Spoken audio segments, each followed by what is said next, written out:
In November 2011, Trivium guitarist and vocalist Matt Heafy received a royalty check for $1.31.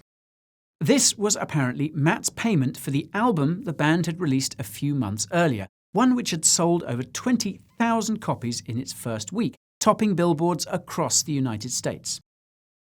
This is an experience that many musicians are familiar with, and it's one that has become more common now that streaming giants like Spotify have become the main middlemen between musicians and fans. Audius is a cryptocurrency project that's looking to cut all the middlemen out of the music industry and replace them with its decentralized audio hosting and streaming protocol. Since its launch, Audius has managed to onboard over 100,000 artists, 5 million monthly users, and just recently integrated with TikTok. The audio token has also seen some serious growth over the last year, and this has many wondering whether Audius has the potential to become the next Spotify. Well, today I'm going to tell you everything you need to know about Audius, where it came from, how it works, and where the audio token is headed next.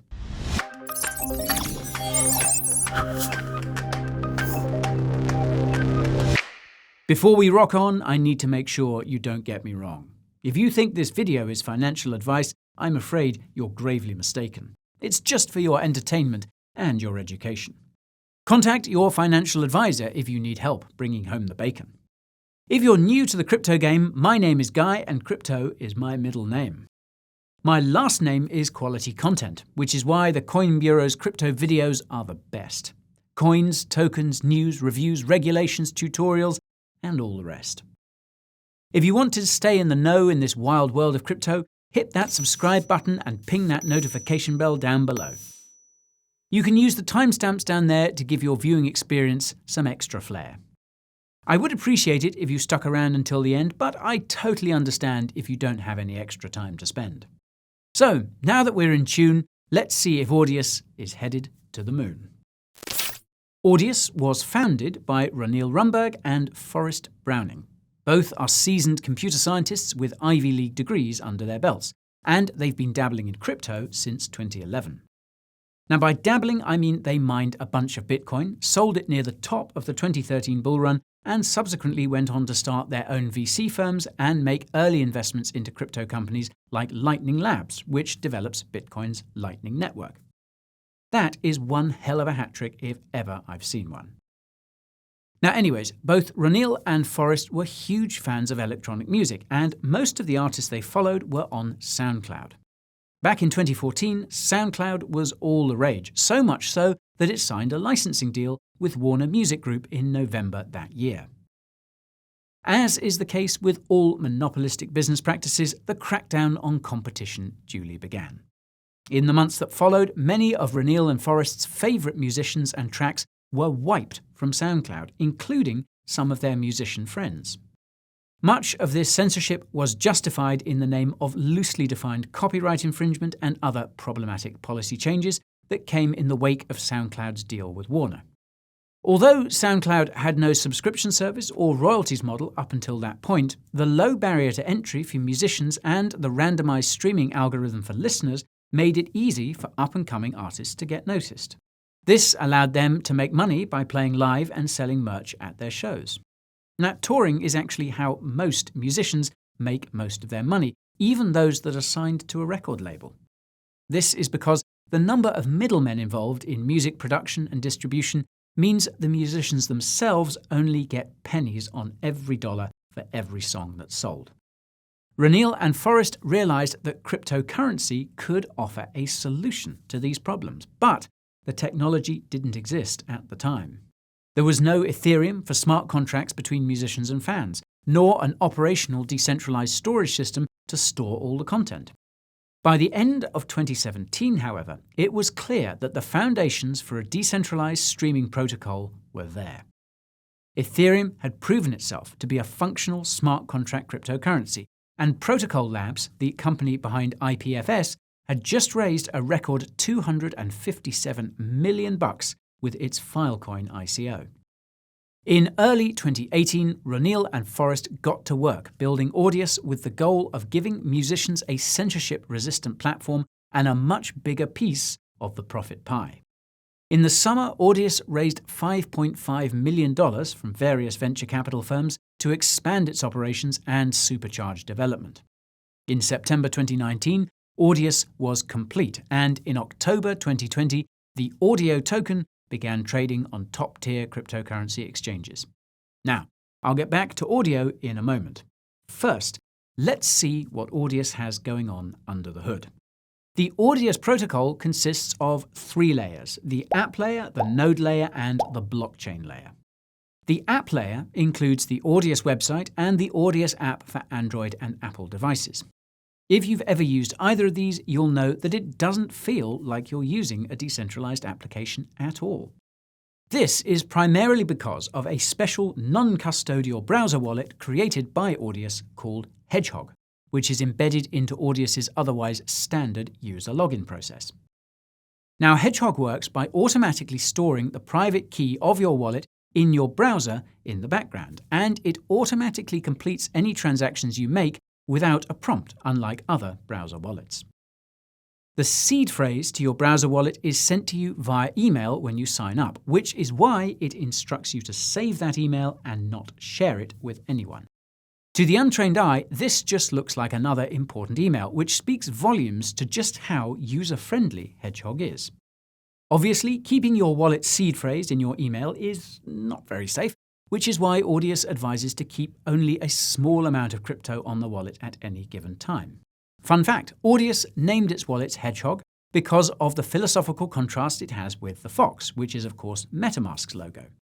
Hedgehogs tend to be simple-minded, whereas foxes are more nuanced in their thinking, apparently. Now, to my understanding, Hedgehog is not fully functional yet, and this has to do with the recent changes Audius made to the node layer of its tech stack. The architecture of Audius's node layer is almost the same as Polygon's. Like Polygon, Audius's node layer is a Layer 2 blockchain that is used for improved scaling, i.e. speed, while remaining compatible with Ethereum. Audius is in the process of swapping out its own permissioned Layer 2 blockchain with Solana, something which began earlier this year. In other words, Audius is using Solana as a Layer 2 for Ethereum, and I'll get into why that is a bit later on. Now, as some of you may recall, Polygon's checkpoint nodes submit snapshots of the state of the plasma chain running Polygon's smart contracts to Ethereum. This makes it possible for users to recover their tokens from Ethereum using the last snapshot on Ethereum if Polygon ever goes down. Similarly, Audius's nodes submit snapshots of the state of the Audius protocol to Ethereum, specifically the section of the Interplanetary File System, or IPFS, where Audius artists store their music. This makes it possible for Audius artists to retrieve their music and content from IPFS using the last snapshot on Ethereum if Audius ever goes down. Audius actually uses a custom-made extension to IPFS called AudSP to ensure that music can be quickly stored by musicians and retrieved by artists. Now, if you don't know what the IPFS is or how it works, I recommend checking out my video about Filecoin using that link up there in the top right. Anyways, there are 2 kinds of Audius nodes involved in the storage and retrieval process: content nodes and discovery nodes, respectively. To ensure that content nodes and discovery nodes do their job, they must stake audio tokens on the Ethereum blockchain, which is the 3rd layer in Audius's architecture. At present, content nodes and discovery nodes must stake a minimum of 200,000 audio to take on the role and earn fees from the Audius protocol. That's well over $300,000 at today's prices, which makes for a very high barrier to entry. Now, luckily, it is possible to delegate audio to content nodes and discovery nodes, and this can be done using the Audius protocol dashboard in conjunction with MetaMask. The minimum stake for delegation is 100 audio, and the rewards you earn vary on the commission fee set by each node. Note that all audio staked is subject to a 7-day cooldown, aka unlock period. Audius also does slash misbehaving nodes, though this is something which is done manually via community governance and not via blockchain code. Audio staking rewards are around 23% per year, and this is partially due to audio's annual inflation, which Audius nodes also earn. This conveniently brings me to audio's tokenomics. Audio is an ERC20 token on the Ethereum blockchain, which began circulating in October last year. It's used for staking, governance, and to unlock rewards on Audius. Audio has an initial supply of 1 billion, and just 5% of it was airdropped to Audius's most active artists and listeners. That said, 18% of Audio's initial supply was allocated to the community treasury, while 40% went to the Audius team and its advisors, who include famous musicians, and the remaining 36% went to Audius's investors, which later included Binance Labs and Coinbase Ventures. These tokens are subject to various vesting schedules, which you can see here. Notice that the overwhelming majority of Audio's supply at any given time is held by the Audius team and its investors. The orange bar you see is Audio's annual inflation rate of 7%, which will be distributed to the most active users of Audius. But for the time being, these newly minted Audio tokens are going to stakers. Now, it's worth pointing out that Audio's effective inflation rate is much higher because of the vesting schedule I just mentioned. Case in point, Audio's initial circulating supply in October was just 120 million. It's been about 10 months, and Audio's circulating supply is now over 400 million. That's more than 3x. Audio's aggressive effective inflation is probably why the token hasn't performed as well as it otherwise could have. When Audio first listed, it was trading for about 50 cents before crashing down to just 7 cents. Now, Audio then had a massive move in March, and this is likely because Audius announced a flurry of new features for its platform, notably Audio badges, which give users additional perks for staking various amounts of Audio. Now, it's possible that Audio's price was manipulated prior to the first vesting cliff in April, which tripled its circulating supply. It wouldn't be hard to do, since 50% of Audio's supply is held by a single wallet. Now, to be fair, this could be the wallet containing the tokens vesting to Audius's team, advisors, and investors, but the fact that it's not a smart contract means those tokens can go anywhere at any time. In any case, that price pump in March conveniently cushioned the enormous amount of sell pressure that came in April. Audio's collapse on April 23rd corresponds to the exact day tokens began vesting. Audio duly got wrecked with the rest of the crypto market in mid-May and continued trading sideways until very recently. Now, given that Audius is now part of Solana's ecosystem, Audio has been riding the wave Sol saw because of its ridiculous Degenerate Apes NFTs. Oh, and if you want my most recent take on the NFT market, you can get it up there in the top right. Audius also recently integrated with TikTok, making it possible to use music from Audius in TikTok videos. This is the cause of the recent pump, which saw Audio double in price overnight just a few days ago. In terms of how high Audio could go, I'll start by saying it's now or never. Audio has another vesting cliff coming in October, and this could suppress its price the same way it has in the past. Between now and then, though, I could see Audio hitting $5 again. The reason why I don't see Audio going much higher than that has to do with the fact that it's out of reach to traders in the United States, which is where Audius is headquartered. As per the pop-up, which comes up when you first visit the Audius company website, quote, Audio has not been registered under the US Securities Act of 1933. In plain English, Audio is too similar to being a stock in a company, specifically Audius, and as such it cannot be listed on cryptocurrency exchanges in the United States without passing a lot of red tape. As I mentioned in my recent video about the topic, the SEC has recently been very vocal in singling out cryptocurrencies it believes to be securities, so I imagine it's in Audio's interests to lay low. Even so, Audius has got a lot on the go. Although Audius does not have a concrete roadmap, recent interviews with its founders shed some light on what's on the horizon. You'll hopefully recall that Audius decided to swap out its own permissioned Layer 2 blockchain with Solana in October last year.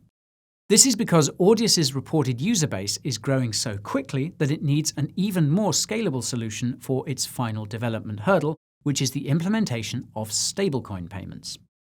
To put things into perspective, Audius has reportedly grown from 500,000 monthly users to over 5 million monthly users in less than a year. This growth is likely to continue, and Solana is currently the only cryptocurrency on the market that can support the equally exponential amount of stablecoin transactions coming from Audius's users. For those who don't know, Audius is currently free, and all the artists on there are making their money from audio token incentives and stuff like Solana's recently announced Creator Fund. When Audius finally introduces monetization, this could be insanely bullish for audio. Now, what's interesting is that Audius co-founder Roneil Rumburg mentioned back in May that Audius will not have a monthly subscription model like other music streaming platforms. Instead, Audius will give artists complete control over how their content is monetized. Roneil noted that one artist is thinking of making his music possible to listen to above a certain altitude, meaning you'd only be able to listen to it when traveling on planes or hiking in high mountains. Other possibilities include giving exclusive content to any fans who purchase specific NFTs like those audio badges I mentioned earlier, or even require a one-time payment of $1,000 to access all current and future music. The possibilities here are endless, and Audius hopes that the competition between different subscription and revenue models between artists will result in the best ones being developed not just for Audius, but the entire music industry. This is similar to what we're seeing now in cryptocurrency when it comes to governance, and Audius is one of the projects involved in this race for the optimal debate space. Audius's governance dashboard is where you can go to get a sense of any other developments coming down the pipe. So far, most of these have been technical. Each of these proposals must be voted on by at least 5% of all staked audio, and 50% of this 5% must vote in favour for the proposal to pass. Once passed, funds are taken from the community treasury to pay for the project in question, and this can be vetoed by 6 of 9 Audius community members who hold keys to the treasury wallet. This all sounds pretty legit, but it's worth pointing out that Audius's master plan assumes that stablecoins don't get wrecked by regulators, which is a possibility. Now, this is unfortunately just one of the many concerns I have about Audius. It seems that Audius has quite a few skeletons in its closet, and one of them is a man named Ranidhu Lankage, a Sri Lankan pop singer who is apparently one of the co-founders and former CEO of Audius. Now, even though there are a few interviews with Ranidhu on YouTube about Audius, neither of the other 2 Audius co-founders ever mentioned in any of their interviews that Ranidhu was involved. I also did not find a trace of Ranidhu's name anywhere on the Audius website, nor its blog posts, which brings me to my second concern. There are huge, and I mean huge, gaps in Audius's timeline. There were no blog posts made by Audius between September 2018 and May 2019, and again between August 2019 and July 2020. While I'm not sure what happened with the second gap, I suspect that the first gap was related to some sort of fallout, which has since been scrubbed from Audius's online presence. Now, thankfully, there is a nifty internet tool called the Wayback Machine, which lets you see what websites looked like in earlier times. Audius's final blog post in September 2018 was about the release of its white paper. If you go there today, you'll find the same white paper it released in October 2020. However, if you go back in time, you find a completely different white paper with different authors. This white paper details a completely different architecture for Audius, as well as another token called Loud, which would serve as the platform's stablecoin. The Loud token was actually mentioned in a CoinDesk article which came out around that time. Now, there are even bigger questions around Audius's operations today. According to the Audius dashboard, it has over 5.3 million active users. However, all the metrics for Audius's social media channels, app downloads, and even the song listens on its platform are a fraction of that number. The dead giveaway for me was the airdrop of the audio token, which only went to 10,000 of Audius's most active users, even though Audius claimed to have over 700,000 users at the time. In an interview earlier this year, Audius co-founder Roneil Rumburg said that most of the tokens allocated for the airdrop went unclaimed and were consequently allocated to the community treasury. Now, I don't know about you, but I reckon I'd claim free crypto if someone offered it to me, especially when it was being airdropped at a time when the crypto market was going ballistic. These facts suggest that Audius's actual user count is somewhere in the tens of thousands at best. And when you combine these huge discrepancies with Audius's patchy and secretive history and its general lack of transparency, you end up with a crypto project that warrants some caution. That said, that TikTok integration is pretty damn bullish though. I'm curious to see what you have to say about Audius. So drop me a comment down below and don't forget to leave me a like before you go. Remember to subscribe to the channel and ping that notification bell if you plan on coming again. I've got lots more content in the works and you can see some of it being made in real time by following me on Twitter, TikTok and Instagram. I also give you detailed daily crypto updates in my official Telegram. My weekly newsletter is where it's really at though. It's got all the tools, tips and tricks you need to add more sats to your portfolio. And you can get comfy while looking cool by grabbing some of the merch from the Coin Bureau merch store. Links to all these goodies are waiting for you down there in the description. That's all I've got time for today, folks. Thank you so much for sticking around. Take care, get rest, and don't get wrecked.